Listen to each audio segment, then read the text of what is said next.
सिंदूर तले प्रेम लुचि जाए एकता दुनिया रे नुआनु है तो नुआ संसार तोते अभिनंदन तो चल बाटरे झर फूल चंदन तो चल बाटरे झर फूल चंदन समयर चक्का भौरी घुरे घुरे फुले कांदनालो चढ़ीबु तू फूल सवारी धीरे धीरे फुले कांदनालो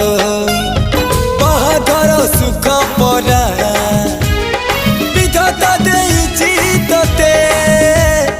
विरह वेदना सब